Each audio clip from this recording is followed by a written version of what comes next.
नमस्कार. जेवणाचा ब्रेक होता का आता? मग नमस्कार लय हलका आला हो.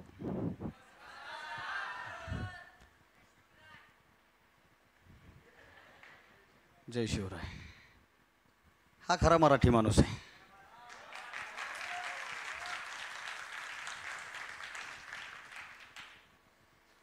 या कार्यक्रमाच्या निमित्तानं उपस्थित सर्वच तरुण शक्तीला, मित्रवर्गाला अभिवादन करतो. खरं तर गाडीतून उतरलो, स्टेजवर आलो. ड्रायव्हर पण नव्हता आज सोबत. मी पाणी मागणार होतो, पण एक ताई सरांकडेच आली, सर पाणी संपले. पण मराठवाड्यातला पाणी प्रश्न काय असा लय मोठा प्रश्न नाही. एखाद्या वेळेला आपली तहान भागवायला पाणी नाही भेटलं तरी चालेल, पण आपल्यामुळं अनेकांची तहान भागली पाहिजे हा संकल्प आपल्याला करता आला पाहिजे. या कार्यक्रमाच्या सुरुवातीलाच सर्वांच्या हृदयामध्ये स्थित असणाऱ्या असीम अशा निर्मिकाच्या शक्तीला अभिवादन करतो. या जगाला शांततेचा आणि अहिंसेचा पुरस्कार देणारे महाकरुणाकारी तथागत गौतम बुद्ध. मोको कहाँ ढूंढे रे बंदे मैं तो तेरे पास में, नामय मंदिर नामय मस्जिद ना काबे कैलास में, सब सासों की सास में मैं तो तेरे पास में. या शब्दामध्ये भगवंताची ओळख करून देणारे महात्मा कबीर. नाचू कीर्तनाचे रंगी ज्ञानदीप लावू जगी या शब्दात महाराष्ट्राच्या मातीमध्ये कीर्तनाची परंपरा सुरू करणारे आणि महाराष्ट्राची कीर्तन परंपरा पंजाब प्रांतापर्यंत घेऊन जाणारे भक्त शिरोमणी नामदेव महाराज. दुरितांचे तिमिर जाओ, विश्वस्व स्वधर्म सूर्य पाहो, जो जे वांछिल तोथेला हो प्राणी जात. या शब्दामध्ये जगतातलं सर्वात मोठं दान अर्थात पसायदान मागणारे ज्ञानोबा माऊली. वारकरी संप्रदायाचं भूषण, वारकरी संप्रदायाचा कलश, देहूचे सुप्रसिद्ध साधू, वैराग्याचे महामेरू आणि छत्रपती शिवरायांचे गुरु जगद्गुरु तुकाराम महाराज. या महाराष्ट्राच्या मातीला एक नव्हे तर दोन दोन छत्रपती अर्पण करणाऱ्या आणि स्वराज्याचा संकल्प करणाऱ्या स्वराज्य संकल्पिका राष्ट्रमाता राजमाता आऊसाहेब जिजाऊ, स्वराज्य संकल्पक शहाजीराजे भोसले आणि 33 कोटी देवांची हजारो मंदिरं असतीलही, परंतु ज्या देवाची मंदिरं कमी, परंतु इथं बसलेल्या प्रत्येक माणसाच्या हृदयामध्ये देवापेक्षाही ज्यांचं आढळ स्थान आहे ते आपणा सर्वांचं आराध्य दैवत श्रीमंत श्री छत्रपती शिवाजी महाराज यांना मानाचा मुजरा करतो. येथ वडील जे जे करती तया नामू धर्म ठेविती. या उक्तीप्रमाणे वडिलांनी सुरू केलेला राज्यकारभार वाढवण्याचं काम ज्या सुपुत्रानं केलं, मध्यंतरी फेब्रुवारी महिन्यामध्ये विकी कौशल नावाच्या अभिनेत्याचा एक छावा नावाचा चित्रपटगृहामध्ये आला. सगळ्यांनी तो पाहिला.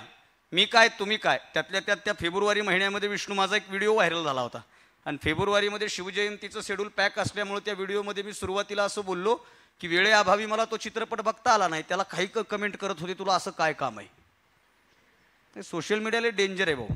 तो व्हिडिओ प्रचंड व्हायरल झाला. त्याचं कारण असं होतं, त्या व्हिडिओच्या माध्यमातून मी एक बोललो होतो की मी तो चित्रपट पाहिला नव्हता तेव्हा, नंतर पाहिला.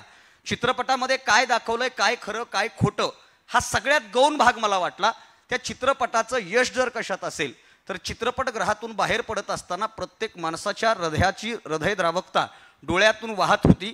तरुण मुलं रडत होती, म्हातारी माणसं रडत होती. हे सोडावं, जाणतेपणात रडणं फार वेगळं आहे, पण लहान लहान लेकरं, त्यांचा सोशल मीडियावर व्हिडिओ व्हायरल होत होते. ते लहानी लेकरं म्हणत होते की शंभू महाराज कुठं गेले, का मारलं शंभूराजेला, का शंभूराजे मला दिसत नाहीत, डोळ्याच्या समोर छत्रपती संभाजी महाराज का दिसत नाहीत.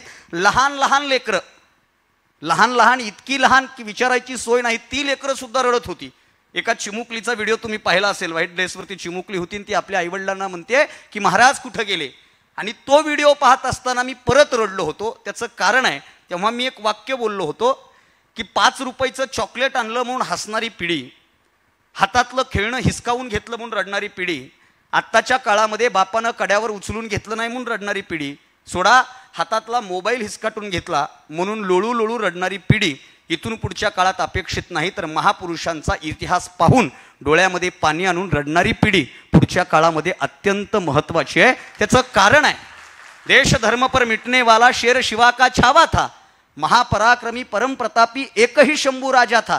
ही ओळ मला 10वीत आल्याच्या नंतर वाचायला मिळते. मी ती वाचतो, गर्वानं फुलतो. 14 मे आल्याच्या नंतर छत्रपती संभाजी महाराजांचं स्टेटस मी माझ्या व्हॉट्सअपला, इंस्टाग्रामला, स्टोरीला, फेसबुकला, पोस्टमध्ये सगळीकडे ठेवतो. हे जाणतेपणाचं झालं. परंतु आमच्या पिढीला हा इतिहास त्याच पद्धतीनं समजायला हवा. या उदात्त हेतूनं नकळतपणे का होईना, रुपेरी पडल्यावर का होईना, झालेल्या यातना सहन केल्याच्या नंतरच्या डोळ्यामध्ये येणारी पिढी का छत्रपती संभाजी महाराजांच्या त्या यातना पाहून डोळ्यात पाणी येतं. जगावं कसं असं सांगणारे अनेक लोक होऊन गेली. जगावं कसं असं सांगणारे भरपूर झाली. माझ्यासारखे इथं उभं राहून आयुष्य सुंदर आहे ना, असं जगा तसं जगा सांगणाऱ्याचा तर ढीग झालाय. ऐकणारे कमी, बोलणारे जास्त झालेत. जगावं कसं असं सांगणारे अनेक लोक झाली, पण मरावं कसं असं सांगणारा या भारताच्या इतिहासातला एकमेव योद्धा म्हणजे छत्रपती संभाजी महाराज आहे. मृत्यू ही अटळ आहे. मृत्यू येणार आहे. तुम्ही काय, मी काय, साऊंड सिस्टीमवाला काय, उशिरा आणायला कॅमेरामन काय, सगळेजण जाणार आहेत. त्याच्यावर जे हसले ते पण. मृत्यू ही अटळ सत्य आहे. मरण येणार आहे. प्रत्येक जण मरणार आहे. आमच्या अध्यात्मात असं सांगितलं, उपजे ते नासे, नाशे ते पुनरपी दिसे, हे घटिका यंत्र जैसे परिभ्रमेगा. आणखीन पुढचं एक वाक्य आहे आमच्या अध्यात्मात की आजा मेला पंजा मेला बाप मसना गेला, देखत देखत नातू पंतू तोही तैसा झाला. आणखीन पुढचं एक श्लेष असतो व्याकरणात, मराठी व्याकरणात. त्यातलं एक वाक्य आहे, मराठवाड्यातल्या भाषेतल्या पोरांना लवकर कळतं ते वाक्य. म्हणजे ते वाक्य असं आहे की माणसं माणसाला पुरतात म्हणून माणसाला घरं पुरतात. परत ऐका, माणसं माणसाला पुरतात म्हणून माणसाला घरं पुरतात. जर माणसांनी माणसाला पुरलं नसतं तर माणसाला घरं, सगळ्यांना हे माहिती आहे. मृत्यू ही अटळ सत्य आहे, पण मरावं कसं हे जर कोणाकडून शिकायचं असेल की पडक्या घरास माझ्या साधी कमान नाही, शरद धनगर नावाचा कवी म्हणतो, पडक्या घरास माझ्या साधी कमान नाही आणि माझे इमान कोण्या दारी घातना पाहत असताना सगळ्यांच्या डोळ्यात पाणी आलं. यात नवल नाही. औरंगजेबाच्या मुलीच्या मुखामध्ये डायलॉग रायटरनं एक डायलॉग दिला. ती असं म्हणते, ये शंभू मर गया मगर मरते मरते अपने मौत का जश्न मनाकर चला गया, हम जिंदा है फिर भी मातम मना रहे हैं, न जाने वो क्या बात है. गुरु ठाकूरांच्या त्या ओळी आहेत, करून जावे बरेच काही दुनियेतून या जाताना आणि गहिवर यावा जगास साऱ्या निरोप शेवटी देताना. आता ही फक्त एक ओळ इथं लक्षात ठेवा, मला पुढे याच्यावर बोलायचं आहे. जगावं कसं असं सांगणारे अनेक लोक होऊन गेली, पण मरावं कसं असं सांगणारा सह्याद्रीचा छावा, स्वराज्याचे धाकले धनी छत्रपती संभाजी महाराजांना सुद्धा विनम्र अभिवादन करतो. आरक्षणाचे जनक राजर्षी शाहू महाराज. मी छत्रपती शिवाजी महाराजांचं नाव घेतलं आणि आपण टाळ्या वाजवल्या. मी आपल्याला नमस्कार घेतला आणि माझ्या भावाने पाठीमागून मला जय शिवराय घातला. छत्रपती शिवाजी महाराज तुमच्या माझ्या जगण्याची प्रेरणा आहेत. इथं एकही असा माणूस नसेल ज्याला छत्रपती शिवाजी महाराजांचा अभिमान नाही, आणि ज्याला छत्रपती शिवाजी महाराजांचा अभिमान नाही तो माणूस म्हणायच्या लायकीचा नाही. ही सुद्धा गोष्ट तेवढीच खरी आहे.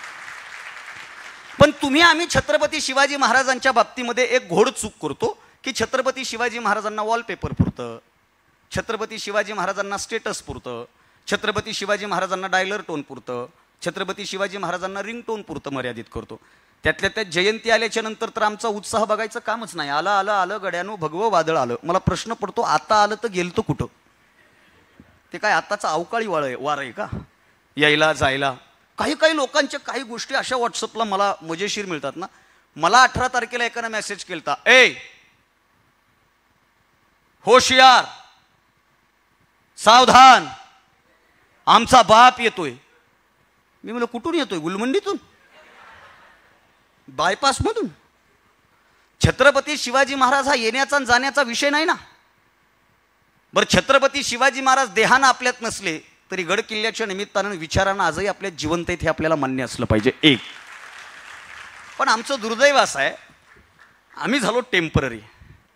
फेब्रुवारी महिना आलं की आम्ही शिवभक्त होतो, एप्रिल महिन्यामध्ये बाबासाहेबांचे भक्त होतो, ऑगस्ट महिना आला की आम्ही देशभक्त होतो, 15 ऑगस्ट जवळ आला की आमचं अगोदरच ठरलेलं असतं व्हाईट कलरचा कुर्ता घ्यायचा आहे,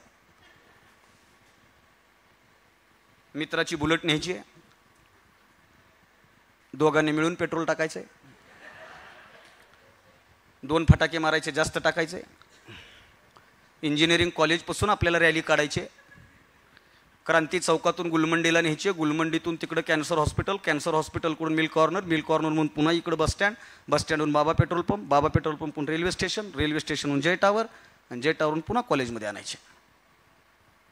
पुढं चालवणारा शांत बसलेला असतो, पण मागं उभा असतो तो लईच डेंजर असतो. तो काय त्याचं बुट टेकीत नाही.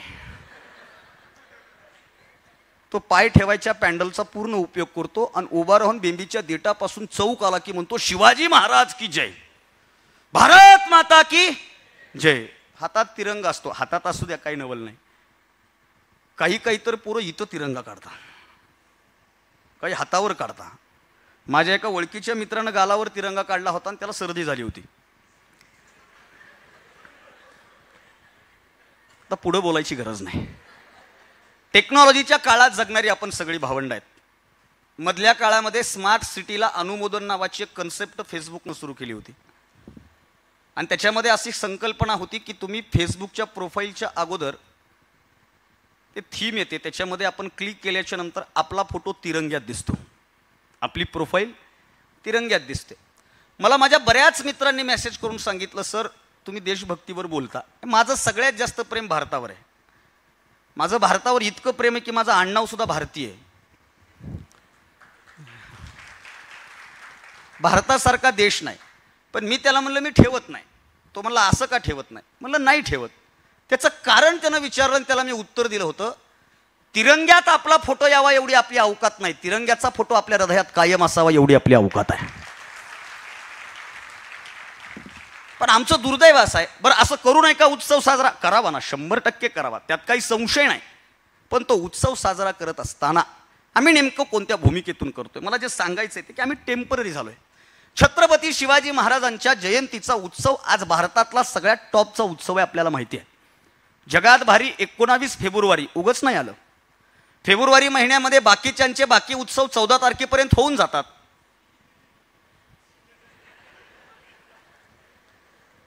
पण 14 तारखेच्या नंतर जे दुःखी आत्मे आहेत ते पुन्हा इकडे शिवजयंतीकडे जास्त येतात आणि तो तिकडला राग इकडे काढतात. ही पण वस्तुस्थिती आहे.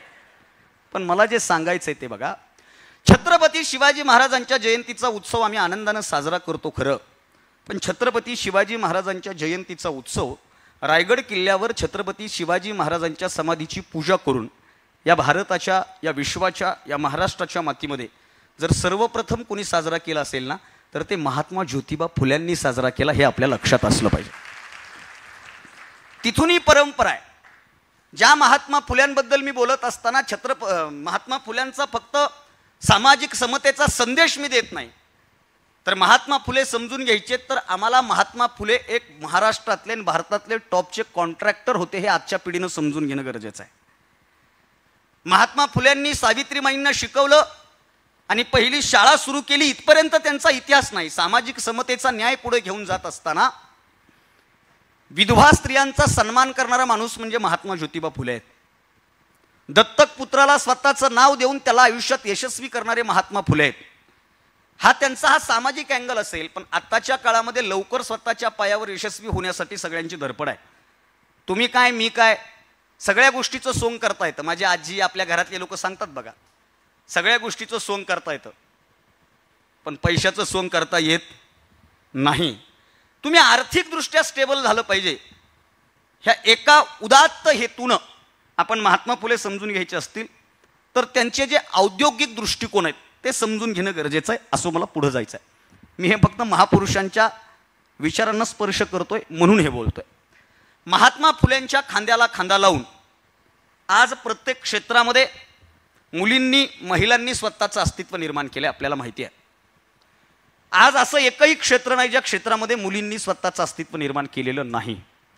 अगदी ऑटो रिक्षा चालकापासून पायलट पदापर्यंत, आरोग्य सेविकेपासून मेडिकल कॉलेजच्या डीन पदापर्यंत, अंगणवाडी सेविकेपासून एखाद्या विद्यापीठाच्या कुलगुरू पदापर्यंत आणि घरातला मिक्सर दुरुस्त करण्यापासून ते चांद्रयान 3च्या यशस्वी मोहिमेपर्यंत आज मुली, स्त्रिया स्वतःचं अस्तित्व निर्माण करतात.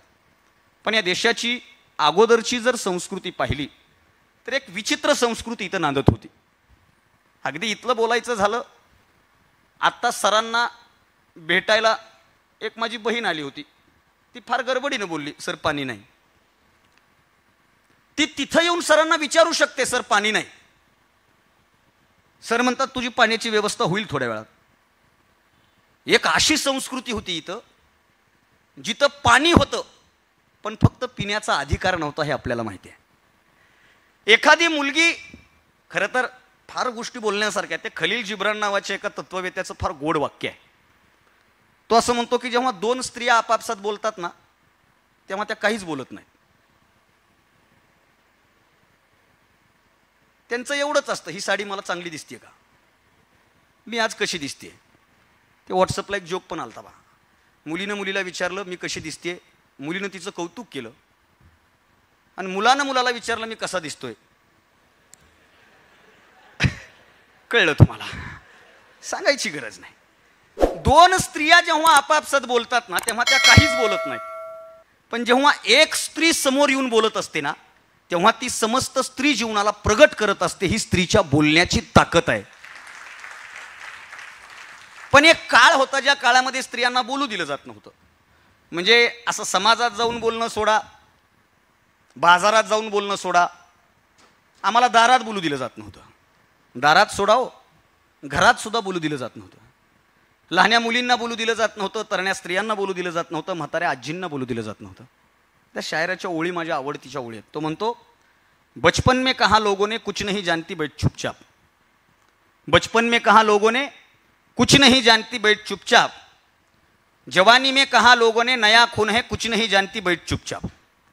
बचपन में कहा लोगों ने कुछ नहीं जानती बैठ चुपचाप, जवानी में कहा लोगों ने नया खून है कुछ नहीं जानती बैठ चुपचाप, और बुढ़ापे में कहा लोगों ने अब जानकर भी क्या करेगी तू कुछ नहीं जानती बैठ चुपचाप. म्हणजे बाल्य, तारुण्य, वृद्ध अवस्थेमध्ये जेव्हा स्त्रियांना बोलू दिलं जात नव्हतं ना, तेव्हा स्त्री व्यक्त झाली पाहिजे आणि तिनं स्वतःचं अस्तित्व निर्माण केलं पाहिजे. याच्यासाठी अथक प्रयत्न करणाऱ्या क्रांतिज्योती सावित्रीमाई फुले यांच्या स्मृतीला विनम्र अभिवादन करणं माझं कर्तव्य, म्हणून त्यांच्या स्मृतींना अभिवादन करतो. ज्यांच्यामुळं हा अविनाश भारती महाराष्ट्रभर बोलत फिरतो, ज्यांनी मला बोलण्याचं स्वातंत्र्य दिलं, ज्यांनी मला अभिव्यक्ती स्वातंत्र्य दिलं, ज्यांनी मला एक करारी बाणा दिला, ज्यांच्यामुळं मी माझं मत मांडू शकतो, ज्यांच्यामुळं मी माझं मत व्यक्त करू शकतो, आणि ज्यांच्यामुळं मी माझं मत देऊ शकतो. नंतर आता ते मत विकलंही जातंय, तो भाग वेगळा. ज्यांच्यामुळं मला हे सगळं मिळालं ना, ते बोधिसत्व बुद्धिश्रेष्ठ डॉक्टर बाबासाहेब आंबेडकर यांचं स्मरण आवर्जून करतो. कारण बाबासाहेब नसते तर मला बोलण्याला अधिकार मिळाला नसता. बाबासाहेबांचं काम हे फक्त दलितांसाठी नाही, दलितांपेक्षा इतरांसाठी बाबासाहेबांचं जास्त काम आहे. म्हणजे मी बाबासाहेबांवर लिहित असताना 4 ओळी अशा लिहिल्या होत्या की तू उद्धारलेल्या कोटी कुळात भीमा माझेही कुळ आहे, तू उद्धारलेल्या कोटी कुळात भीमा माझेही कुळ आहे, झाड शिक्षणाचे घरात माझ्या तूच त्याचे मूळ आहे, तूच त्याचे मूळ आहे. त्या बाबासाहेबांना अभिवादन करतो. जग बदल घालून घाव सांगून गेले मला भीमराव या शब्दात प्रबोधन करणारे साहित्य सम्राट अण्णाभाऊ साठे दिवसभर गावची घाण साफ केली, रात्री कीर्तनातून लोकांच्या डोक्यातली घाण साफ केली, असं महान काम करणारे राष्ट्रीय कीर्तनकार श्री संत गाडगे महाराज आणि चल चल भैया करे सफाई कूड़ा कचरा साफ करे, बहुत दिनों से रुका हुआ है मिलकर आज हम खत्म करे या शब्दात समाज प्रबोधन करणारे राष्ट्रसंत तुकडोजी महाराज यांनाही विनम्र अभिवादन करून छत्रपती शिवाजी महाराजांचं नाव घेतलं की टाळ्या वाजतात. इथं होतो मी. छत्रपती शिवाजी महाराज तुमच्या माझ्या जगण्याचा श्वास आहेत, प्राण आहेत, सगळं काही आहे. सर तुम्हाला एक विनंती करू ना, ते कूलर नाही तर फॅन इकडं फिरवावं, जिकडं कुणीच नाही तिकडं वारं चाललंय. आणि देशाचं बी असंच आहे, जिकडं लोक नाहीत तिकडं विकास आहे.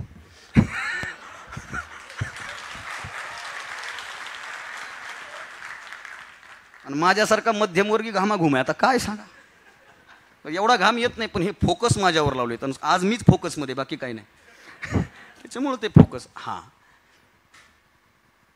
छत्रपती शिवाजी महाराजांचा स्वाभिमान अभिमान सांगत असताना एका शैक्षणिक, हां वा सर धन्यवाद.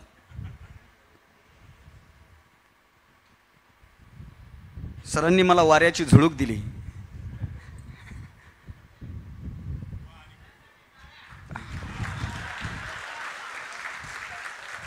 अक्षय आहे का? कोण म्हणलं टाळ्या? धन्यवाद भावा. ज्याला वारं भेटतं त्याच्यासाठी टाळ्या वाजतात, जो वारं देतो त्याला टाळ्या भेटत नाहीत परंपरेनुसार, म्हणून धन्यवाद. छत्रपती शिवाजी महाराज आणि एक शैक्षणिक संकुल याचं एक नातं तुम्हाला सांगण्यासाठी इथं मी बोलतोय. एका शैक्षणिक संकुलात आपण आहोत सगळे, शिक्षणाच्या प्रवाहात आपण. आज शिक्षणापासून वंचित असा एकही माणूस नाही आपल्याला माहिती आहे. परंतु सातारा शहरामध्ये रयत शिक्षण संस्थेची उभारणी झाली आणि रयत शिक्षण संस्थेच्या माध्यमातून बहुजनांच्या 18 पगड जातीतल्या गोरगरिबांच्या, कष्टकऱ्यांच्या, शेतकऱ्यांच्या लेकरांना शिक्षणाचा अधिकार मिळाला पाहिजे म्हणून एका महात्म्यानं प्रयत्न सुरू केले. आणि त्यांनी संकल्प केला की माझ्या दाढीमध्ये जेवढे केस आहेत तेवढे जोपर्यंत कष्टकऱ्यांचे लेकरं शिकणार नाहीत तोपर्यंत मी शांत बसणार नाही. एका शैक्षणिक संकुलाची उभारणी केली. छत्रपती शिवाजी महाराजांच्या नावानं ती उभारणी केली. बांधकाम सुरू होतं, पैसे कमी पडले म्हणून एका खाजगी सावकाराला पैसे मागितले. खाजगी सावकारानं विचारावं गहाण काय ठेवणार, आणि सांगितलं मी काहीतरी गहाण ठेवेल. खिशामध्ये हात घातला, पत्नीचं मंगळसूत्र बाहेर आलं. पत्नीचं मंगळसूत्र गहाण ठेवत असताना सावकार विचारतो, अशी काय गरज आहे, अशी काय नड आहे की तुम्ही पत्नीचं मंगळसूत्र गहाण ठेवताय. तेव्हा सांगितलं की असं असं उभारणी करतोय, या नावानं करतोय, त्याच्यासाठी पैसा हवाय.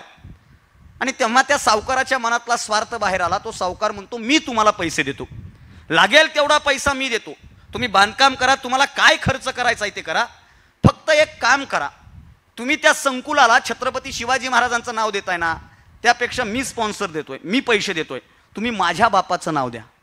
आणि करारी बाणा हातामध्ये घेऊन कर्मवीर भाऊराव पाटील असं बोलून गेले की एखाद्या वेळेला मी स्वतःच्या बापाच्या नावाला धक्का लावेल पण छत्रपती शिवाजी महाराजांच्या नावाला कदापिही धक्का लागू देणार नाही.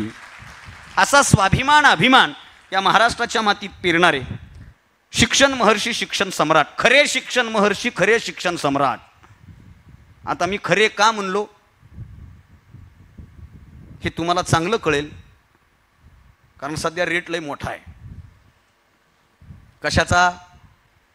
हां, खरे शिक्षण सम्राट, खरे शिक्षण महर्षी कर्मवीर भाऊराव पाटील यासह ज्या ज्या महामानवांनी, ज्या ज्या महामातांनी तुमच्या माझ्या आयुष्याचं कल्याण व्हावं म्हणून स्वतःचं आयुष्य चंदनासारखं झिजवलं ना, त्या तमाम महामातांना, त्या तमाम युगपुरुषांना मी अविनाश अशोक भारती तुम्हा सर्वांच्या जोरदार जोरदार जोरदार टाळ्यांच्या गजरात विनम्र असं अभिवादन करतो. आणि हे इंच समर युथ समिट 2025 उत्सव तरुणाईचा आपलं जे हे इन आहे, यंग इन्स्पिरेशन नेटवर्क, याच्या माध्यमातून आपण सगळेजण तरुण मंडळी इथे एकत्रित आलेलो आहोत. खरं तर माझी या कार्यक्रमात येण्याची ही 3री वेळ आहे. आणि आत्ता सर माझा सत्कार करत असताना म्हणले 3ऱ्या वेळेलाही मनपूर्वक स्वागत, परत परत येत राहा. मी त्यांना नागपूरमध्येच म्हणलो होतो की सर मी पुन्हा येईन, हे मी नागपूरमध्ये म्हणलो होतो. त्यांना हेही म्हणलो होतो मी पुन्हा येईल, एकटा नाही आलो तो 2-3 घेऊन येईल, काहीच नाही जमलं तर एका खुर्चीवर 2 बसवील, पण मी येईन, मी आलो, फक्त मला मोकळं करा असं मी म्हणणार नाही. ते वेगवेगळ्या लोकांची वेगवेगळी गोष्टी आहेत. आणि सरांनी मला परत इथं बोलवलं. माझं परिचय करून देत असताना किंवा त्या पत्रिकेवर छापलं त्यानुसार किंवा तुम्हाला सांगत असताना मगाशी मी कॉल ऐकत होतो, महाराष्ट्रातील असं तसं अमुक तमुक हे सगळं बोललं जात होतं. माझ्याकडं बघून तसं वाटत नाही सर. माझ्याकडं बघून मी वक्ता वाटत नाही, कवी दिसत नाही, आणि कीर्तनकार तर लोकांना लांबून लांबून पटतच नाही. असा कीर्तनकार लोकांनी बघितलाच नाही. कीर्तनकार म्हणलं की त्यांच्या डोक्यात 3 गोष्टी फिट आहेत.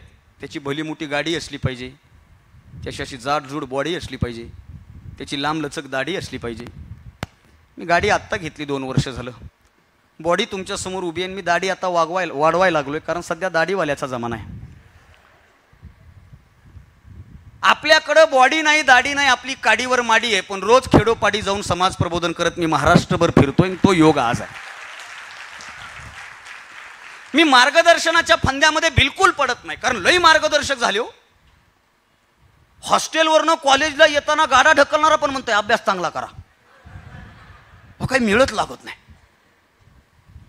चहा प्यायला टपरीवर गेलो तर टपरीवाला म्हणतोय अभ्यासाची अशी गणितं पाहिजेत. गप्र बाबा, लई मार्गदर्शक झाले.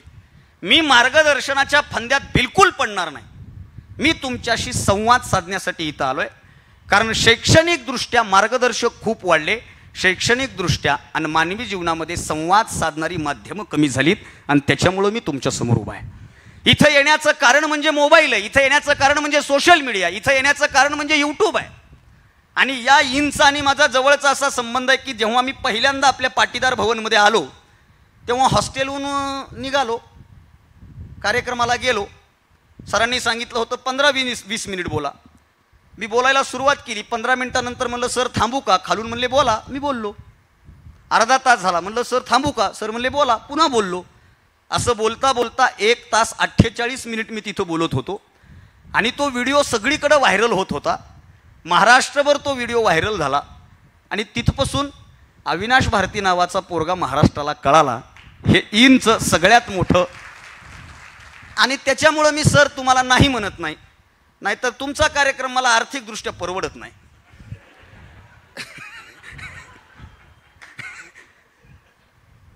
कारण मी अवधूतला बोलत होतो तो म्हणू लागला नाही असंच आहे तसंच आहे, आम्हाला खिशातूनच द्यावे लागतात. आर म्हणलं तू काय म्हणू, मी जातो. जातो का? कारण प्रत्येक ठिकाणी पैसा महत्वाचा नाही. काही ठिकाणी विचार आणि काही ठिकाणी माणुसकी महत्वाची आहे. आणि त्या उदात्त हेतून मी इथं आहे. कारण तरुण वर्ग इथं आपल्याला ऐकायला आहे. माझ्यासमोर तरुण येऊन बसणार आहे, ते तरुण मला ऐकणार आहेत. माझा कीर्तनकार म्हणून उल्लेख केला तर गावागावात कीर्तनाची काय पद्धत झाली आपल्याला माहिती आहे.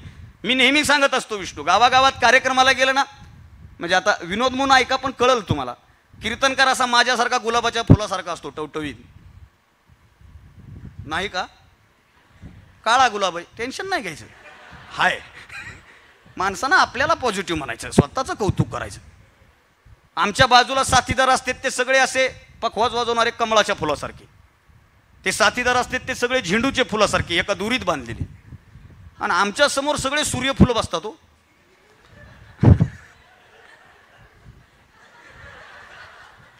अवघड असतं सगळं. सर मी परवाला एका कार्यक्रमात बोलता बोलता म्हणलं बाबा बरोबर बोलायलो का नाही? बाबा म्हणले हा मशीन घरी आज. अरे मशीन घरी तर तू आला कशाला बाबा? पण हा तरुणाईचा उत्सव आहे. आणि खरी कीर्तनाच्या परंपरेत तरुणा भाग्यवंत नटेहरी कीर्तनात ही गोष्ट सांगितलेलीच आहे ना. त्याच्यामुळं आणि तरुणाईमध्ये आनंद असतो. तरुणाईला मार्गदर्शन करा. आता आपण सगळे तरुणच आहात म्हणून एक वाक्य, गावागावात गेलं ना सर, गावातले कार्यक्रम लय मजेशीर असतात. गावात काही म्हातारे असतात ते म्हणजे इथं बसून मोदीचं गणित काढतात, त्यांचं ते नादच नाही करायचा, ते म्हणजे डेंजरच. ते गावात त्या वट्ट्यावर बसलेले जे म्हातारे असतात ना, ते नुसते म्हातारे नसतात, ते गावची CCTV असते. कोण आलंय, कोण गेलंय, कोण कोणाच्या घरी गेलंय, ह्यांचं जमलंय का लग्न रे, तुम्ही ऐका रे. बरं आता तुमच्या मनातलं सांगू का, ह्यांचं जुळलंय का हे नुसतंच झुरायलंय, हे सगळं. काही काही तर एवढे हुशार असतात, बॅगच्या वरून बॅग स्कॅन करतात मधी काय, त्यांना ते नादच नाही करायचा. आणि ती बसल्या बसल्या म्हातारी मंडळी कधीतरी बारे काही नको, ती बसल्या बसल्या मंडळी असं तंबाखू वगैरे घेणार, पान वगैरे, आणि त्यांचा सूर असतो पिढी बिघडली हो, नाही नाही भलती पिढी बिघडली, आमच्या काळात असं नव्हतं.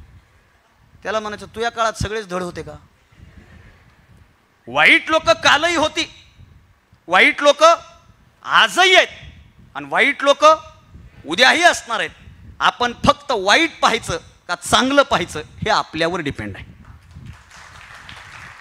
कबीरांचा एक दोहा आहे, तो दोहा मला फार आवडतो.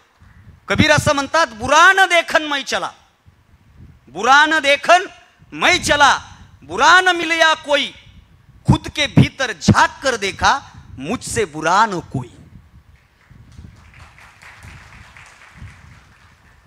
वाजवायच्या असल्या तर इमानदारीनं वाजवा. हा मिस कॉल हाणल्यावर टॉक टाइम संपल्यावर करू नका. काही जण मारतात मिस कॉल आणि पुन्हा रात्रभर वाट बघतात येते का नाही, येते का नाही. तो भाग वेगळा. फक्त टायमिंग होकू देऊ नका. काय माहिती का, मी का असं विनंती करतो, आता इथून जाताना काही भेटणार आहे का? पण तुमची टाळ्याची दाद ही अविनाश भारतीची जायदाद आहे, जायदाद. त्याची कोणाला जमते? सगळ्यात मोठं टाइम मॅनेजमेंट सांगतो मी तुम्हाला. आपलं टाइम मॅनेजमेंट काही खरं नसते. मी 10वी पासून 12वीच्या 2 वर्षामध्ये कितीदा टाइम टेबल फाडलाय मला विचारा. एकदा टाइम टेबल केला, त्याच्यावर लिहिलं 3ला उठायचं, 6 वाजता घरून निघायचं, 7 पर्यंत ट्युशन गाठायचं. हे सगळं लिहिलं होतं. लिहिलं चिटकीला असं त्या खिडकीला. दुसऱ्या दिवशी 4:30ला उठलो. असं परफेक्ट मध्ये उचलतात त्याला कर म्हणतात. काय म्हणतात? कर. आणि टाळी वाजवण्यासाठी महत्वाचे आहेत कर. जोपर्यंत हे कर एकत्रित येत नाही तोपर्यंत टाळी सुद्धा वाजत, पण मनातून टाळ्या सगळ्यांनी द्या. का? त्याचं कारण आहे. इतक्या लांबून आलोय मी. सरांशी माझं बोलणं झालं. परवाला मी अयोध्येत होतो आणि अयोध्येतनं नागपूरवरनं इकडे यायचं, पण ते फ्लाईटचा मेळ हुकला. मी गावाकडे गेलो. ड्रायव्हर म्हणला आता आपल्यात ताकद नाही. इथून माझं गाव जवळजवळ 250 ते 250 किलोमीटर आहे. बरोबर आहे. आपला फोन झाला. सकाळी उठलो, ड्रायव्हरची वाट नाही बघितली, गाडीला सेल्फ मारला आणि तुमच्यापाशी आलो. का? त्याचं कारण आहे. महाराष्ट्रभर फिरतोय सर मी, महाराष्ट्रभर. आपली मगाशी चर्चा झाली. मी गाडी आत्ता घेतली, मला 1.5 वर्ष झालं गाडीला, आणि 1.5 वर्षामध्ये माझ्या गाडीची रनिंग आहे 1,84,000 किलोमीटर. हे का होतंय? मी महत्वाच्या मुद्द्याकडे येतोय. का होतंय हे? कारण माझी ही इच्छा आहे, तुमच्या समोर येणं, प्रवास करणं, तुम्हाला भेटणं, तुमच्या समोर व्यक्त होणं, हे सगळं करण्यामध्ये माझ्या मनाचा आनंद लपलेला आहे. म्हणून मी या गोष्टी करतोय. आणि तुम्हाला यश कशात मिळवायचंय, काय मिळवायचंय हे आपण मार्गदर्शन नाही करत. अभ्यास कसा करा नाही. आपण आता काय, आता मला ते नवीन एक उपाधी लावते, मोटिवेशनल स्पीकर. मी म्हणतो पाया पडतो तसलं एक म्हणू नका. कारण 2 वर्षानं मोटिवेशनल स्पीकरला गोळ्या चालू करावं लागतात. त्याचं काय खरं आहे? आपण काय मोटिवेशनल स्पीकर वगैरे नाही. पण मी स्पर्धा परीक्षेच्या कधी क्षेत्रात गेलो पण नाही. मी पेटलो होतो अगोदर, लय पेटलो होतो. माझ्या घरी आणखीन तात्याचा ठोकळा आहे. शपथ सांगतो तुम्हाला. प्रत्येक विषयाला स्पेशल रजिस्टर होते माझ्याकडे. 15 दिवस जात होतो, काहीच घुसना. लय प्रयत्न केला, घुसच ना. मनातल्या मनात म्हणलं भाऊ हे आपल्या कामाचं नाही. बांधलं, वर ठुलं, माझ्या क्षेत्रात आलो. सर मी स्पर्धा परीक्षेत गेलो नाही, पण महाराष्ट्रातल्या बहुतांश स्पर्धा परीक्षा सेंटरवर आज मला मार्गदर्शन नाही पण भाषणासाठी बोलवतात. कारण मी ओळखलं माझ्यात काय. आता हे संभाजीनगरमध्ये मी एक 12 वर्ष राहिला होतो. मी 10वी झाल्याच्या नंतर मला इंजिनियर व्हायचं होतं. पॉलिटेक्निकला ॲडमिशन घेतलं, पण डोनेशन लई होतं, घरची परिस्थिती नव्हती. डोनेशन इंजिनिअरिंग करायला आपल्याकडे तेवढा पैसा नाही, म्हणून मी इंजिनिअरिंग केलं नाही. पण महाराष्ट्रातल्या सगळ्या इंजिनिअरिंग कॉलेजकडून त्याच्यापेक्षा चौपट मी वसूल केलं कार्यक्रमाच्या निमित्तानं, गॅदरिंग हे ते त्या सगळ्या निमित्तानं. मग पुन्हा एक जण म्हणला तुला कमी टक्के, 10वीचे टक्के म्हणजे आपले सांगायसारखे. आता आले ते टॉप 5, ते तर लय डेंजर आहे. मला कधी कधी लय प्रश्न पडतात सर. माझे प्रश्न मलाच सतावतात. मला एकानं ते बन्सल कोचिंग क्लासेसच्या कार्यक्रमाला बोलवलं. ते म्हणले 100 ऑफ 100 पडलेल्या पोरांचा सत्कार आहे. मला वाटतं 2-3 असतील. 95. मी ट्रॉफी देत होतो, हसत होतो. ट्रॉफी देत होतो, हसत होतो. आणि ते 100 वाला माझ्या पाया पडायचं. मी असं करायचं मनातल्या मनात. म्हणजे माझ्या पाया नको पडू, तुला 100 पडलेत, माझे सांगण्यासारखे बी नाही. अवघड आहे सगळं. म्हणजे 10वीला चांगले टक्के पडावून ती पेढे वाटाव, तो पण डेंजर कार्यक्रम आहे सर. जगातला सगळ्यात अवघड कार्यक्रम आहे यश मिळाल्याच्या नंतर पेढे वाटणं. आमच्या गावातल्या एका 10वीच्या पोराला चांगले टक्के पडले आणि त्यानं हातात पेढे घेतले. गावात आलं पेढे घेऊन. हे मी त्यात वट्यावर बसलेल्याबद्दल बोलू लागलो ना. आणि ते मला ज्येष्ठ मंडळी त्यांना पेढा द्यावा. ह्यानं आपलं पेढ्याचा बॉक्स ह्याला खाऊ वाटत होते, पण यानं खाल्ले नाही. पुन्हा जे पोरग आहे त्यानं पेढा घेतला, त्या म्हाताऱ्याच्या हातात दिला, पाया पडलं. म्हातारा म्हणलं 1 मिनिट. चुळबिळ भरली म्हाताऱ्यानं. कशाचे आहेत? पोरग म्हणलं 10वीचे. किती पडले? ते म्हणलं 98. सेंटर कोणतं होतं?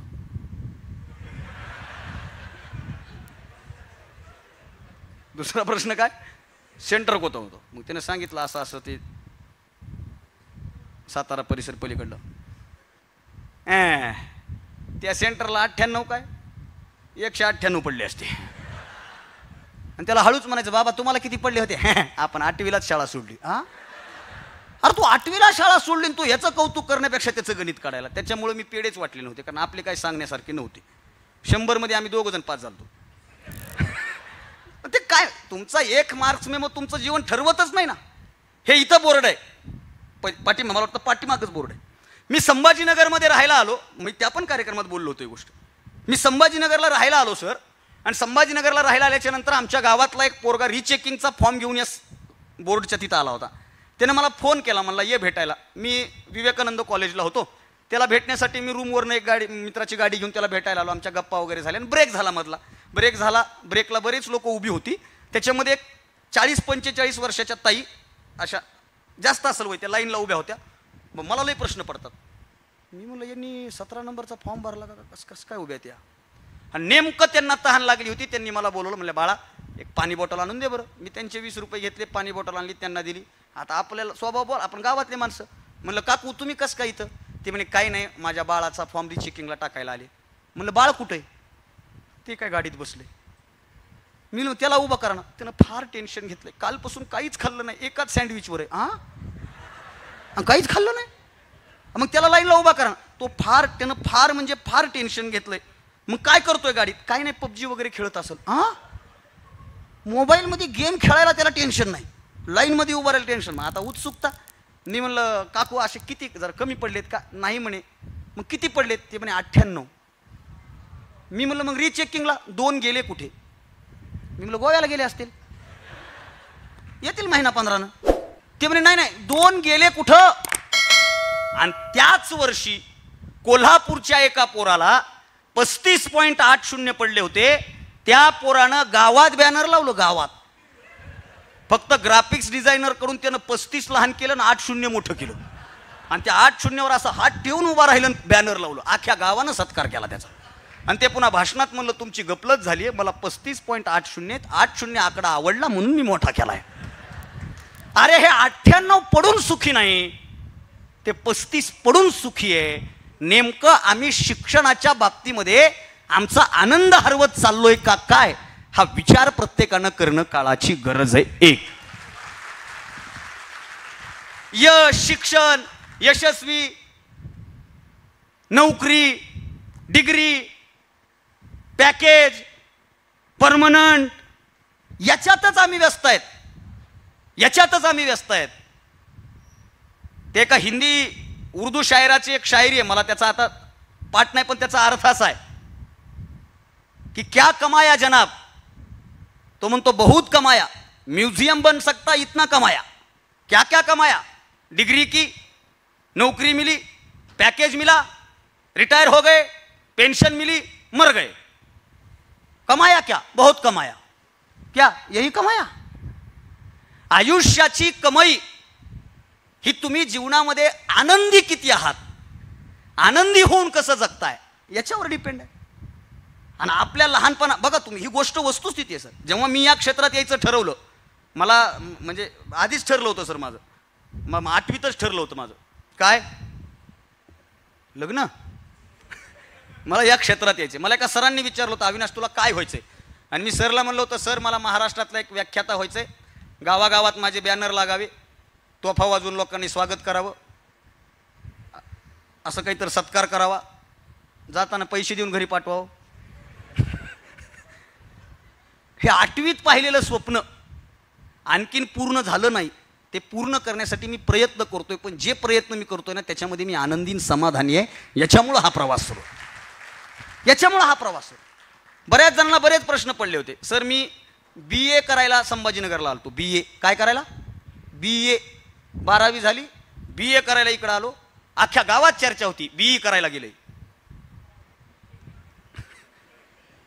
ते ऐकायला कमी होते. ते BE करायला गेले. ग्रॅज्युएशन झालं आणि मी आता टाकलं, आता MA ला गेलो. ते म्हणले BE मधून MA. त्यांना म्हणलं BE नाही, मी BA करायला आलतो. त्यांना वाटलं बॅचलर ऑफ इंजिनिअरिंग. मी म्हणलं बॅचलर ऑफ आर्ट्स. मग पुन्हा गावामध्ये काय खरंय, इथं गावातल्या जवळचं कॉलेज आहे, एवढ्या लांब जायची काय गरज आहे? मायबापाला बुडवायले. गावात काय कॉलेज नाही का? आणि गावातल्या कॉलेजला बी जायची गरज नाही. आणि असं काय बीएला रोज जावं लागतं का? हे काय डोक्यातच फिट. पण मी एकाच गोष्टीमुळे सर संभाजीनगरला आलो, एकाच गोष्टीमुळे. मी तेव्हा छोटी छोटी भाषणं करीत होतो आणि मी माझ्या गावामध्ये भाषणातला राजा होतो. माझ्यासारखं गावात कुणीच बोलत नव्हतं. कोणाचंही लग्न असलं की मीच समोर, सुस्वागतम सुस्वागतम सुस्वागतम.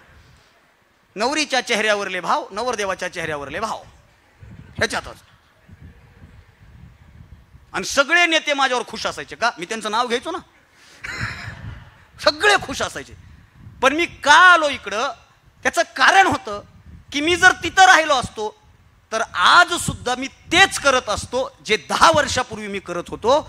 मी तिथून बाहेर पडलो, त्याचं एकमेव कारण आहे, मला माहीत होतं माझ्या गावातल्या भाषणाच्या क्षेत्रामध्ये मी मोठा आहे, पण मी माझ्या क्षेत्राच्या बाहेर पडलो तर माझ्यासारखे लाख पोरं संभाजीनगरमध्ये बोलणार आहेत. मला त्यांच्या शर्यतीमध्ये जाऊन उभा राहता आलं पाहिजे, म्हणून मी इथं आलो. बेडकासारखं जिंदगी असते काय लोकांची, बेडकासारखी. ते बेडूक असतो बा, ते बेडूक असं पाण्यात असतो विहिरीत, असं वर बघतो तो. ते विहिरीचा जेवढा गोलाकार असतो ना, तर म्हणतो बस यही दुनिया है. कभी कभी लगता है की आपणच भगवान आहे. बेडकाला वाटतं. पाऊस पडतो, विहिरीची पातळी वाढते, पाणी वर येतं. पाणी वर आलं की बेडूक पाण्यातून बाहेर पडतो आणि बाहेर पडल्याच्या नंतर बाहेरची सगळी सजीव सृष्टी पाहून तो बेडूक घाबरतो. माझ्या सरांचं एक वाक्य होतं सर, माझे नरसिंग जाधव सर म्हणून मला 10वीला ट्युशनला होते, त्यांचं एक वाक्य मला फार, मी लिहून ठेवले ते डायरीत. ते असं म्हणायचे की फुपुरड्यात चालणारे बैल, आता जे शेतकऱ्याच्या घरातले त्यांच्या लक्षात येईल, फुपुरड्यात चालणारे बैल जर एका दिवशी हायवेला लागले ना तर त्यांचे पाय निसटतात. म्हणून अधूनमधून त्यांना हायवेची सवय असली पाहिजे. जर फुपुरड्यातच चलत राहिले ना तर त्यांना हायवेची भीती मनात निर्माण झाल्याशिवाय राहणार नाही. ती भीती जावी म्हणून मी इथं आलो. या क्षेत्रामध्ये स्वतःचं काहीतरी करण्याचा प्रयत्न केला. विष्णू आहे वक्तृत्व स्पर्धेतला, तो पत्रकार म्हणून काम करतोय. मित्र आहे पत्रकार, आणि मित्र पत्रकार असला की जरा चांगलं असते. मला काय राजकारणात यायचं नाही मित्रांना पत्रकार करून किंवा पत्रकारांना मित्र करून, पण ते असतं. या क्षेत्रामध्ये आलो. स्पर्धा करत करत करत करत करत करत करत करत सर मी महाराष्ट्रभर बोलत फिरायला लागलो. आणि हे गर्व म्हणून किंवा अभिमान म्हणून नाही सांगत, फेब्रुवारी महिन्यामध्ये मागच्या वर्षी 29चा महिना होता आणि 29 दिवसामध्ये 52 व्याख्यानाचं रेकॉर्ड मी माझं स्वतःचं केलं. रोज कार्यक्रम. आता इथून निघून नाशिकच्या पलीकडे दिंडोरीला जाऊन बोलायचं, रोज कार्यक्रम सुरू. का? मला आता ह्याचा सार सांगायचा आहे की माझे ठरलं होतं, माझी आवड होती, मला या क्षेत्रात यायचंय, मला हे करायचंय. मग याच्यामधला संघर्ष, याच्यामधला प्रवास ते सांगायची गरज नाही. सर मी प्रचंड संवेदनशील माणूस आहे. आजही माझा ड्रायव्हर मला हजारदा विचारतो. मी आजही बऱ्याच शहरातल्या बऱ्याच बसस्टँडला रात्री 1:30-2 वाजता जाऊन उभा राहतो, गाडी लावून उभा राहतो. एके दिवशी माझ्या ड्रायव्हरनं विचारलं होतं कोणाला घ्यायचंय का भाडं बिडं, मग का उभारला? आणि त्याला मी सांगितलं होतं की 5 वर्षापूर्वी शेवटची एसटी गेली म्हणून रात्रभर या बसस्टँडला आपण पेपर टाकून झोपलो होतो. ती गोष्ट आपल्याला विसरता येत नाही. आज जरी एसीच्या गाडीत बसलो असलो तरी मला इथं येऊन ते दिवस आठवावे लागतात. का? कारण तो केलेला संघर्षच माझ्या जगण्याचा सगळ्यात मोठा अविभाज्य भाग आहे. ही संघर्षाची तयारी आहे. एखाद्यावर एखादं संकट येतं, एखाद्यावर एखादी अडचण येते. ती अडचण याच्याचसाठी येते की ही अडचण तू पार कर, तुला पुढचा कार्यक्रम तुझा यशस्वी होणार आहे. मी ज्यांच्यामुळे इथं उभा आहे, ज्यांनी मला या क्षेत्रात माझ्या आयुष्यात परिपक्व केलं, ते माझे गुरु प्राध्यापक दिलीप महालिंगे सर. त्यांचं एक वाक्य असायचं सर, मला विवेकानंदला होते मराठी विषयाला, आता ते रिटायर झाले. आणि मी ड्रामामध्येही होतो, नाटकाच्या क्षेत्रातही होतो, कवितेच्या सगळ्या क्षेत्रात. आणि हे करत असताना आम्ही कार्यक्रमाला स्पर्धेला निघालो, अडचण आली की सर जवळ यायचे आणि खांद्यावर हात टाकून म्हणायचे क्या बात आहे. मी म्हणायचे सर क्या बात आहे, अडचण आली ना. सर म्हणायचे तू ज्या कार्यक्रमाला जात असताना तुला अडचण येते ना, लक्षात ठेव तुझा तोच कार्यक्रम टॉपचा आणि यशस्वी होतो. अडचण न येता कार्यक्रमाला गेलास तर त्याचं काही सांगता येत नाही. ही पॉझिटिव्हिटी आपल्या मनात असली पाहिजे. हे पाळलं पाहिजे. बरं दुसरं आता पॉझिटिव्ह विचाराबद्दल बोला, हे एक नवीनच चक्र आले. पॉझिटिव्ह राहा, पॉझिटिव्ह राहा, पॉझिटिव्ह राहा, पॉझिटिव्ह राहा. ह्याला त्याचंच जास्त टेन्शन आहे. पॉझिटिव्ह राहतं कसं राहा, जरा बारकाईने विचार करा. या बोलणारे लय भारी बोलतात, बस मन पॉझिटिव्ह ठेवा. अरे हे मन आहे, हा मनुष्य देह आहे, हे माणसाचं आयुष्य आहे, याचे अविभाज्य घटक आहेत. हसणं, रडणं. आणि मी तर जाहीर सांगत असतो, रडू आलं ना रडायचं, रडू आलंय तरी हसायले, मग ते मरत आहे. तसलं नसलं पाहिजे. रडू आलं रडा ना. आणि आपल्याकडे एक जुनी म्हण आहे, मर्द को दर्द नाही होता. गप. हे असलं म्हणणारे आधी हाणले पाहिजे. मर्द को दर्द नाही होता. एखादा चित्रपट बघत असताना बायाच्या डोळ्यात पाणी येतं, स्त्रियांच्या डोळ्यात पाणी येतं, आणि पुरुषांच्या डोळ्यात. अहो हे ठरवलंयच आम्ही. एखादं पोरग समजा एखाद्या गोष्टीमध्ये खचलं, त्याला काही यश बिश मिळालं, ते जर रडायला लागलं ना, त्याच्या बाजूचं म्हणताय घाबरे काय बाईसारखं रडतो. म्हणजे रडणं हे फक्त बायांचं आहे का? नाही. रडणं हे प्रत्येक जिवंत संवेदनशील मानाचं लक्षण आहे, आणि ते रडलं पाहिजे. रडू आलं पाहिजे. रडू वाटलं रडायचं, हसू वाटलं हसायचं. आमचं असं झालं, आमचं रडू बी गेले आणि हसू बी गेले. हसत नाहीत सर लोक. किती मोठा जोक झाला, अरे हस ना, अरे हस र. आणि हे जे असे हसत नाहीत ना, मग ते सिद्धार्थ गार्डन मध्ये सकाळी हसतील. आणि त्याला हसविणारा जे असते का, त्याला बघून हसू येते. आणि त्याच्या क्लबचं नाव आहे हास्य क्लब. मला प्रश्नच पडतो, अरे साधी गोष्ट आहे, हसा ना. एखादी घटना रडा ना.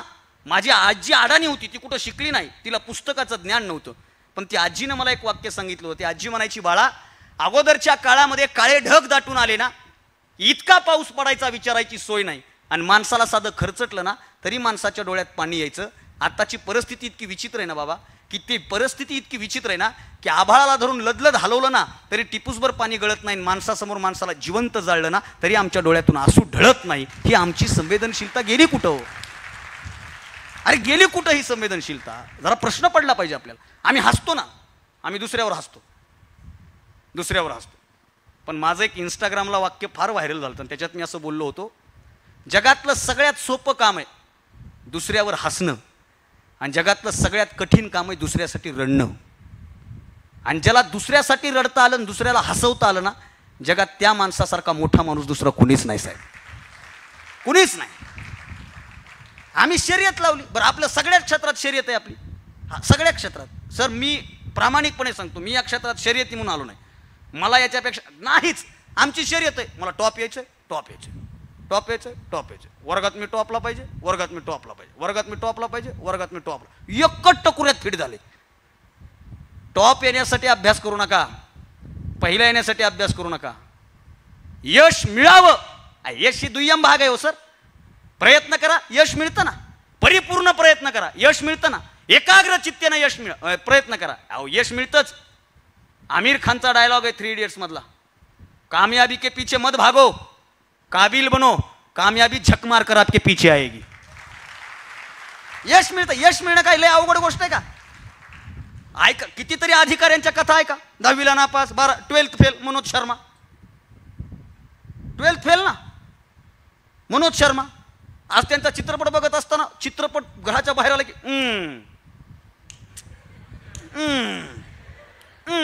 काय मला काय कळतच नाही. तो विज्ञानाचा एक नियम आहे बघा, तुम्ही सायन्सचे विद्यार्थी आहात. एखादी गोष्ट जेव्हा तुटत असते ना, तेव्हा ती गोष्ट ऊर्जा निर्माण करत असते, आवाज करत असते. फक्त त्या ऊर्जेचा आणि त्या आवाजाचा पॉझिटिव्ह वापर करायचा का निगेटिव्ह वापर करायचा हे आपल्यावर डिपेंड आहे. एका वाक्यात विषय थांबू का? ठुकरा के मेरा प्यार, मेरा इंतकाम देखेगी. हे ना गाणं अख्खं पाठ केलं आणि अख्खं गाणं फुकण्यातच घातलं. ना काहीच झालं नाही ह्याचं. ती ऑफिसर झाली तरी हे तिला म्हणतात ठुकरा के. ती मुली ह्याला मध्ये टाका. काय म्हणजे काय पॉझिटिव्ह घेतोय तुम्ही? पडणारी प्रत्येक गोष्ट आवाज करते, पण प्रत्येक गोष्ट ऊर्जा निर्माण करते, तुटणारी गोष्ट. मग एखादं स्वप्न तुटलं, एखादी इच्छा तुटली, एखादा रिझल्ट गेला, तर त्याचा वापर, हे पहा 2 गोष्टी असतात. एक महापुरुष, एक माणूस या भारताच्या मातीमध्ये होऊन गेला, जो जात पात धर्म पंथ आणि देशाच्या पलीकडे अमर झाला. त्या माणसाचं नाव आत्ताच्या काळात वैज्ञानिक दृष्टिकोनातून ज्या माणसाला हिंदू मुस्लिम हा देश, APJ अब्दुल कलाम. अहो APJ अब्दुल कलामांचं नाव घेत असताना त्यांची जात पात धर्म पंथ याचा कोणी विचार करत नाही ना. आणि महाराष्ट्राच्या भारताच्या मातीमध्ये APJ अब्दुल कलामांचं नाव घेत असताना धर्मांध दृष्टीतून जो नाव घेतो ना त्याला APJ अब्दुल कलाम कळाले नाहीत. किंवा धर्मांध दृष्टीनं धर्मपंडित असणारा सुद्धा APJ अब्दुल कलामांना नाकारू शकत नाही. आणि त्यांच्या जीवनात असेच प्रसंग आले. आपल्या सगळ्यांना त्यांचं चरित्र वाचा. NDA मध्ये सिलेक्शन झालं, डेहराडूनला जायचं होतं, खिशात पैसे नाहीत, बहिणीनं स्वतःचं दागिने विकले, दागिने मोडले आणि त्या दागिन्याचे पैसे दिले. तेव्हा त्या पैशामध्ये सुद्धा फक्त एकतर्फीचा प्रवास होणार होता, यायचे सुद्धा पैसे त्याच्यामध्ये नव्हते. आणि कलाम साहेबांनी सांगितलं, ताई घाबरू नको, माझं सिलेक्शन होणार म्हणजे होणार. कलाम साहेब गेले, दुर्दैवानं त्यांचं सिलेक्शन झालं नाही. आणि सिलेक्शन नाही झालं तेव्हा खिन्न अवस्थेमध्ये, दुःखी यातनेनं त्या ऋषिकेशच्या जवळ शिवानंद स्वामीचा एक मठ आहे आणि त्या मठाच्या बाजूला अगोदर डोंगर होते आणि त्या डोंगरावर गेले. कशाच्या विचारानं? आत्महत्येच्या विचारानं गेले. काय उपयोग आहे माझा?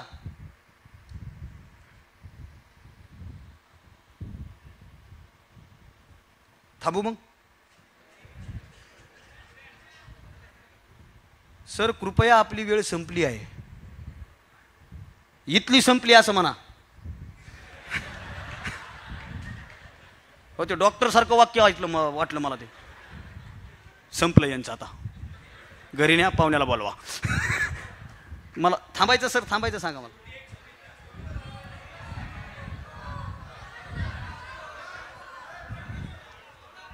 हां बरं, जाऊ द्या, एवढं सांगतो आणि थांबतो. वाह भाऊ, काय डायलॉग आहे. अविनाश सर, तुम आगे बढ़ो, हम तुम्हारे साथ है. माझ्या एका मित्राला असंच म्हणले, ग्रामपंचायतला उभं केलं. त्याच्या घरात मेंबर 22 होते आणि त्याला मतं 18 पडले. आता काय सांगा तुम्हाला. भावा धन्यवाद. APJ अब्दुल कलाम साहेब उदास मनानं त्या डोंगरावर फिरत असताना शिवानंद स्वामी जेव्हा त्यांनी पाहिलं की कोणीतरी एक तरुण पोरगावर फिरतोय, धर्माच्या नावानं राजकारण करणाऱ्या लोकांनी हे अभ्यासा, हे वाचा की मुस्लिम युवक आणि हिंदू साधू, आणि तो हिंदू साधू मुस्लिम युवकाला बोलवतो. काय झालं? सगळी हकीकत सांगितली. माझ्याकडे पैसे नाहीत, माझ्या जगण्याला काय अर्थ आहे, मी यशस्वी होऊ शकलो नाही, माझं सिलेक्शन झालं नाही. आणि त्या साधूनं संदेश दिला की नाही, तू या परीक्षेत अयशस्वी झालास याचा अर्थ तुझं सगळं संपलं नाही, नियतीनं तुला याच्यापेक्षा काहीतरी मोठं करण्यासाठी इथं पाठवलं. ही गोष्ट लक्षात ठेव, ही गोष्ट इथं लक्षात ठेव. मी तुला पैसे देतो. आराम केला, जेवण केलं. दुसऱ्या दिवशी साधूनं पैसे दिले. अब्दुल कलाम साहेब वापस आले आणि अब्दुल कलाम साहेबांनी जी भारतामध्ये क्रांती केली ना, तशी क्रांती करणारा आतापर्यंत दुसरा पैदा झाला नाही. हे वैशिष्ट्य आहे. अपयश एक लक्षात ठेवा, यश मिळणं गौण आहे. मी आणखीन एक वाक्य सांगत असतो, यश मिळणं सोपं आहे, अपयश पचवणं ही जगातली सगळ्यात कठीण बाब आहे. आणि ज्याला अपयश पचवता आलं ना, तो माणूस आयुष्यात यशस्वी झाला. अहो, वर्तमानामध्ये फिरत असताना छोट्या छोट्या कारणासाठी पोरं आत्महत्या करतात. ती नाही म्हणली, गेलं. असं म्हणलं तर तुम्ही आम्ही कितीदा मारायला पाहिजे होतो. हा, नाही म्हणली, गेलो. अरे काय? आणि ती बहारो, हे गेलं का नाही उगत बिनबाज. अरे अपयश पचवता आलं पाहिजे. लॉकडाऊनच्या काळामध्ये सर एक सर्वे बाहेर आला आणि लॉकडाऊनच्या काळामध्ये USA सारख्या देशामध्ये भारतीय वंशाच्या एका पोरानं आत्महत्या केली. आणि त्या आत्महत्येचे कारण शोधत असताना वेगवेगळी कारणं समोर येत होती. पण त्याचा अभ्यास करत असताना मानसशास्त्रातल्या तज्ज्ञांनी सांगितलं की या पोरानं फक्त अपयश सहन झालं नाही म्हणून आत्महत्या केली. ते पोरगं इंजिनिअरिंगला टॉपमध्ये होतं, त्याचं कॅम्पस सिलेक्शन झालं, जिथं या कंपनीत सिलेक्शन झालं तिथं टॉपला. तिथून अमेरिकेला त्याच कंपनीनं पाठवलं. तिथं आर्थिक मंदी आली, कंपनीचं दिवाळं निघालं, याचा जॉब सुटला, तिथं काम करायला लागलं. तिथं काम करता करता पेट्रोल पंप जॉईन केला. यश यश यश यश यश यश यश यश फक्त यश पाहिलं होतं. फक्त एक अपयश आलं आणि त्या पोरानं गळफास घेतला. म्हणून मी सांगत असतो, यश मिळणं सोपं आहे, अपयश मिळवणं कठीण आहे. छोट्या छोट्या गोष्टीसाठी. लॉकडाऊनच्या माफ करा मला, आपण सगळे त्याच्यातून बाहेर आलो आणि मी तर आता एवढा मस्तीत जगतो ना सर, हे सगळं बोनस चालू आहे आपलं. लॉकडाऊनच्या काळात आपल्या जवळचे सगळेच गेले ना, सगळे म्हणजे प्रत्येकाच्या जवळचा एक एक माणूस गेला ना, लय डेंजर. आणि सर सगळ्याचं नुकसान झालं लॉकडाऊनमध्ये, सगळ्यांचं झालं. माझं तर लय झालं, मी खोटं नाही बोलणार. 274 कार्यक्रम कॅन्सल झाले ते माझे. 274 गुणिले 40 लावा गणित. मी असं येड्यावणी फिरायला पाहिजे होतं गावात. छन से जो तुटे कोई सपना, जग सुना सुना लागे, लॉकडाऊन मुळे चुना लागे. का आता राहिलं काय? माझ्या एका जवळच्या मित्रानं माझी डायरी बघितली होती आणि त्या डायरीमध्ये सगळ्या अगोदर तारखा लिहिलेल्या होत्या, नंतर सगळ्या पेजेसवर अशा मी फुल्या मारल्या होत्या. कारण मला फोन यायचा, हॅलो, मी मनात म्हणतो रद्द ना आपलं, ठीक आहे, रद्द ना आपलं, ठीक आहे. माझा एक मित्र म्हणला, अविनाश 274 कार्यक्रम कॅन्सल झाले, कसं वाटतंय? मी म्हणलं, येड्या, 274 कार्यक्रम कॅन्सल झाले याचं दुःख आहे, आपला कार्यक्रम लागला नाही याचा आनंद आहे. सर सलामत तो पगडी 50. मग हेच आहे, हे पॉझिटिव्ह राहायला लय बाहेरून. हे पा, मी नेहमी सांगत असतो, हे आमच्यासारख्याचं बोलणं, हे बाहेरून बोलणारे तुम्हाला कधीच पॉझिटिव्ह करूच शकत नाहीत. माझं म्हणणं आहे स्पष्ट. हे काय, ही छोटीशी चिंगारी असते, उगं थोडी आग असते. मी एका स्पर्धा परीक्षा सेंटरवर बोललो, ते लयच पेटलं सर पोरगं.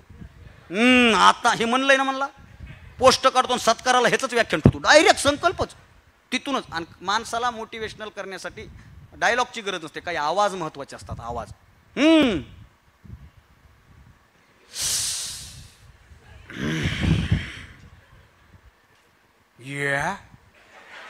हे जे आवाज आहेत ना, हे वैशिष्ट्य आहे. आता तुम्ही इंग्रजीचे अभ्यासक आहात, इंग्रजीमध्ये एखादा शब्द सायलेंट असतो, एखादा शब्द समजा रिचर्ड द हाऊस नावाचं वाक्य, त्याच्यामध्ये बोलणारा प्रोनाउन्सिएशन फोनेटिक्स पक्के असते, तो मग तो रिचर्ड हाऊस. त्याच्यामध्ये द नसतो असं नाही, द असतो पण द सायलेंट असतो. इंग्रजीत लय अवघड आहे, मराठीत तसं नाही. मराठीत वाक्याचे वाक्य गायब असतात. आपल्याला एखाद्याने विचार, चहा घ्यायचा का?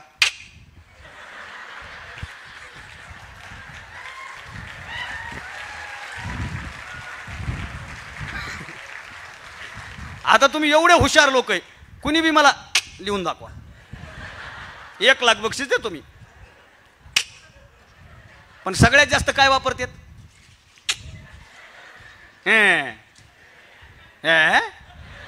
अरे काय आमच्या क्षेत्रामध्ये संगीत मैफिल चालू होती, दाद द्यायची एक पद्धत असते. संगीत मैफिल चालू होती, गायक पेटले होते, सुंदर हरकती घेत होते गायक.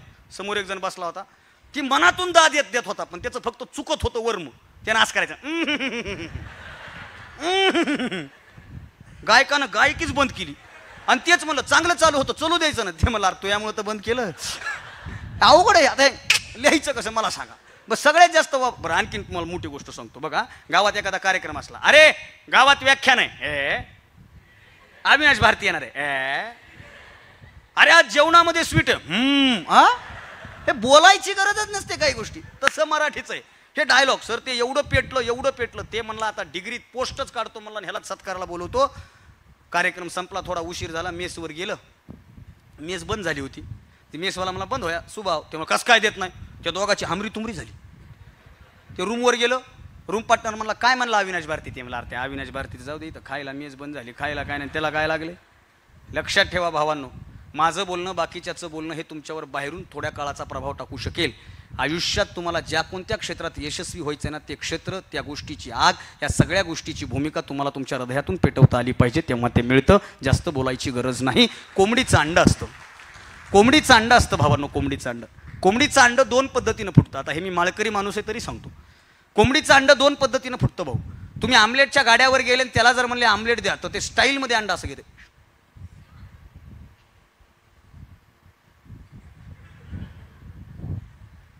आमलेट तयार, दाबून हाणलं येणं.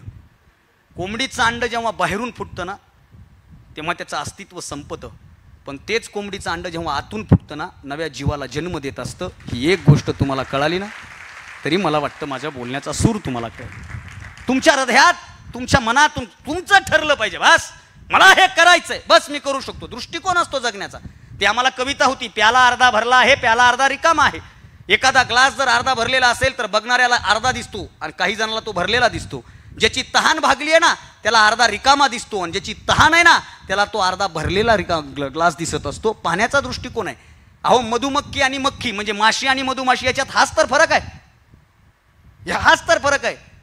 माशी ही फुलाच्या गुलदस्त्यामध्ये सुद्धा जाऊन कचरा शोधत असते, आणि मधुमक्खी ही कचऱ्याच्या ढिगामध्ये सुद्धा मध शोधण्याचा प्रयत्न करत असते.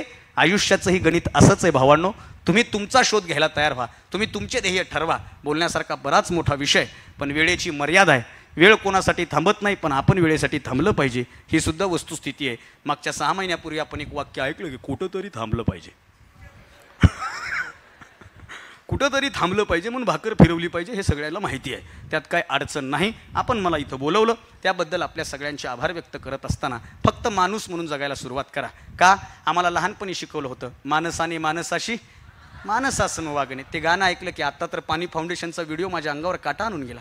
सगळी अपंग, अंध, सगळी दिव्यांग मुलं, ज्यांना पाय नाही, ज्यांना हात नाही, अशी मुलं वाद्य वाजवत आहेत. ज्यांना दिसत नाही ती मुलगी गीत गाते की लाभले आयुष्य ते जगावे चांगले, थांबले ते थांबले. बस एवढंच, माणसाने माणसाशी माणसासम वागणे. तुम्ही कुठल्याही क्षेत्रात यशस्वी व्हा, तुम्हाला ते यश मिळावंच, 100% ते मिळावं.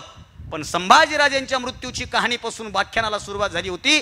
समारोप करत असताना एकच गोष्ट सांगतो, असं जगा, असं जगा की तुम्ही निघून गेल्याची बातमी ज्याच्या ज्याच्या कानावर जाईल ना, त्या प्रत्येकाच्या डोळ्यातून पाणी आलं पाहिजे. बाहेरचं सोडा, ज्या महाराष्ट्रात राहतो ना, त्या महाराष्ट्राच्या कानावर तुमच्या मृत्यूची बातमी गेली तर त्याच्या डोळ्यात पाणी आलं पाहिजे. महाराष्ट्र लय मोठा आहे, मराठवाड्यात राहताना मराठवाड्याच्या तरी डोळ्यात पाणी आलं पाहिजे. मराठवाडा पण लय मोठा आहे, संभाजीनगर जिल्ह्यात राहताना तुम्ही गेल्याच्या नंतर जिल्ह्यातल्या लोकांच्या तरी डोळ्यात पाणी आलं पाहिजे. संभाजीनगर जिल्हा बी लय मोठा आहे, ज्या तालुक्यात राहताना त्या तालुक्यातल्या तरी लोकांच्या डोळ्यात पाणी आलं पाहिजे. अहो तालुका बी लय मोठा आहे, तुम्ही ज्या गावात राहताना त्या गावातल्या तरी लोकांच्या डोळ्यात पाणी आलं पाहिजे. अहो गाव बी लय मोठं आहे, ज्या गल्लीत राहताना, ज्या कॉलनीत राहताना, आमची कॉलनी पण लय मोठी आहे, ज्या घरात राहताना कमीत कमी त्या घरातल्या तरी लोकांच्या डोळ्यात पाणी आलं पाहिजे. आपल्यामुळं 4 लोकांच्या जीवनामध्ये आनंद निर्माण झाला पाहिजे. याच्यासाठी सगळेजण प्रयत्न करा. बोलण्यासारखा मोठा विषय, वेळेची मर्यादा आहे. जगलो वाचलो तर पुन्हा सांगतो, मी पुन्हा येईन. तुम्ही तिकडे जाऊ नका, एवढंच सांगतो.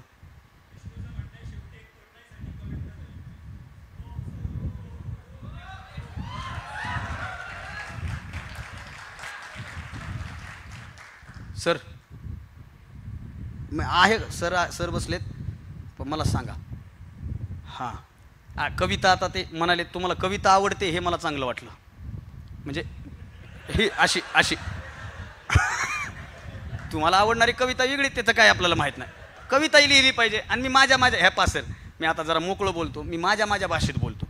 मी मराठी विषयात PhD करतोय. कशात? मराठीत PhD करतोय. पण मी लय आव आणून मराठी बोलत नाही. इथं बसलेल्या तरुणांना सांगणं आहे की आपण आयुष्यात यश नाही, जमतच नाही मला ते. मी माझ्या भाषेत बोलतो. माझा स्वभावच आहे ते, आपल्या भाषेत बोला. आम्हाला सवय लागली, पुण्याला जायचो, आई शपथ भावा. अरे काय आई शपथ? Hi guys. हाय काय गाईज? अहो लॉकडाऊनमध्ये माझ्या गावात एक पुण्याचं पोरग आलं, ते मला हाय गाईज. मी ऐकून नाही ऐकलं, नाही केलं. ते परत म्हणलं, hey guys what are you doing? म्हणलं बोल बाईला, तुझं काय काम आहे नेमकं? आपल्या भाषेत बोला ना. मी माझ्या भाषेत बोलतो, तुम्हाला पटल नाही पटल. आणि मी माझ्या आईच्या सर माणसानं आईच्या भाषेत बोला. आता माझी आई, मी घरी जाऊन आईला जर म्हणलं मातोश्री, मी मराठी विषयामध्ये PhD करणारा पोरगा आहे. मातोश्री, आपणास माहिती आहे संभाजीनगरच्या शासकीय अभियांत्रिकी महाविद्यालयामध्ये सकाळी यांच्या कार्यक्रमामध्ये आज मला बोलवलं होतं. कार्यक्रमाला जायला थोडासा उशीर झाला, त्याच्यामुळे चहाही नाही, नाश्ताही नाही. मातोश्री, पोटामध्ये असा भुकेचा आगडोंब वाहतोय. कावळ्यांची किवकिव जरा जास्त वाढली आहे. मी आपणास विनंती करतो, स्वयंपाकगृहामध्ये जा, अन्नपूर्णा मातेला प्रसन्न करा, तुमच्या पवित्र करकमलांनी पंच नाही तर नाही खिचडी नामक एकतरी पक्वानी आमच्या पोटाचा अग्नी तृप्त करा. आई म्हणेल ह्याला काय कुत्रं चावलं का काय, ह्याची गाडी कुठं ठोकली का काय. पण मी घरी जाऊन आईला म्हणावं, आई लय भूक लागली, काहीतरी जेवायला कर बरं. अहो किती वाजलेले असू द्या, आई लेकराला गरम जेवू घालते. आईला आईच्या भाषेत बोललेलं आवडतं, मला माझ्या भाषेत बोललेलं आवडतं. मी माझ्या भाषेचा सन्मान घेऊन जाणार. मी लिहिताना पण माझे प्रश्न लिहितो सर. लिहायचं आहे ना आपलं लिहायचं, लय लांबलं लिहायचं नाही. ह्यानं गुलाबाचे फुलंच बघितले, हे नुसतं बाबळीचं झाडं बघायला तर हे म्हणतंय गुलाबाच्या फुलासारखं तुझं रूप. अरे तुला 15ला गुलाब म्हणलं, तू 9ला घेण्यासाठी भांडला त्याला. तू काय लिहितो? काही लय डेंजर लिहित. एक कविता वाचली मी, लयच गोड. समुद्र किनारी गेलो, पायाला रीती लागली, तिची आठवण आली. समुद्र किनारी पायाची रीती, ती का तुझ्या जिंदगीची माती करून गेली? नेमकं काय म्हणणं आहे तुझं? अरे चांगलं आपल्या भाषेत लिहायचं. मी माझ्या भाषेत लिहिणारा पोरगा आहे. का?